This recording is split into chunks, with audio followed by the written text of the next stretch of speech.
এই শহরটা আমি ভীষণ মিস করি। একটা সময় নিয়মিতই থাকতাম এই শহরে। বাট তারপর জব নেওয়ার পর এই শহর ছাড়া। কিন্তু এখনও যখনই এই শহরে যাই ভীষণ আপন মনে হয়। কয়েক মাস আগে খুব সম্ভবত জুনে ঢাকায় গিয়েছিলাম একটা কাজে। বেশ কয়েক ঘন্টা সময় হাতে ছিল, অলমোস্ট 4 ঘন্টা। ফার্ম গেটে ছিলাম তেজগাঁও কলেজের সামনে। তো এই সময়টুকু পাস করার জন্য র্যান্ডমলি কিছু ভিডিও করেছিলাম। আসলে যার যে জিনিসটার প্রতি টাইম তো পাস করতে হবে। উদ্দেশ্যহীন ভিডিও, কোনো উদ্দেশ্য নাই, কোনো মিনিং নাই, জাস্ট টাইম পাস করার জন্য ভিডিও। এখন অবশ্য মোবাইলের যুগ, মোবাইল দেখে বই পড়ে, পিডিএফ বই পড়ে অনেক সময় পাস করা যায়।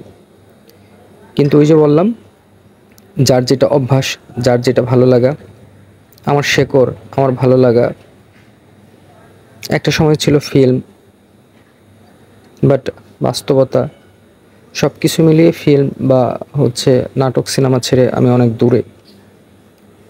তো এখন যে জিনিসটা করি সেটা হচ্ছে সময় পেলে মোবাইলে একটু ছবি তুলি অথবা ভিডিও করি। মেট্রো রেল স্টেশনে ছিলাম। এই যে হলুদ বক্সগুলো এখানে দেখা যাচ্ছে, যে এই বক্সগুলোর আইডিয়া আমার খুব ভালো লেগেছে। কেউ যদি আপনাকে কিছু পাঠাতে চায়, যে কোনো একটা মেট্রো স্টেশনের ঠিকানা দিয়ে যদি এইখানে কুরিয়ার সার্ভিসের লোকজন আপনার পার্সেলটি দিয়ে যাবে, তারা আপনাকে একটি কোড দিবে।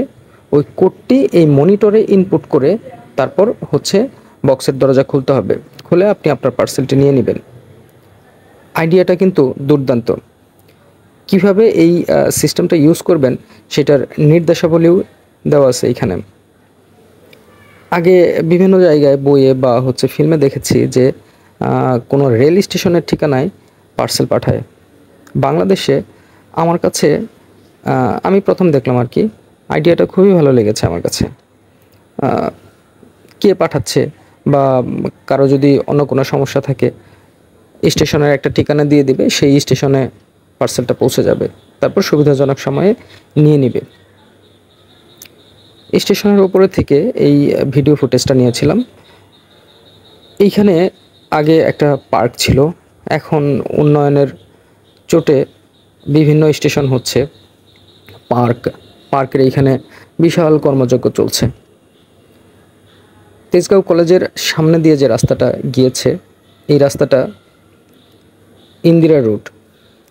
ইন্দিরা রোডটা নিয়ে আমাদের অনেক স্মৃতি। আমাদের ঢাকায় জীবনের একটা বিশাল অংশ কেটেছে ইন্দিরা রোডে সংসদ ভবনের সামনে। অনেক স্মৃতি বিজড়িত। কত রাত আমরা জিয়া উদ্যান বা সংসদ ভবনের সামনে কাটিয়েছি তার হিসাব নেই। একটু ফ্রেমবন্দি করে রাখলাম স্মৃতির সেই জায়গাটাকে।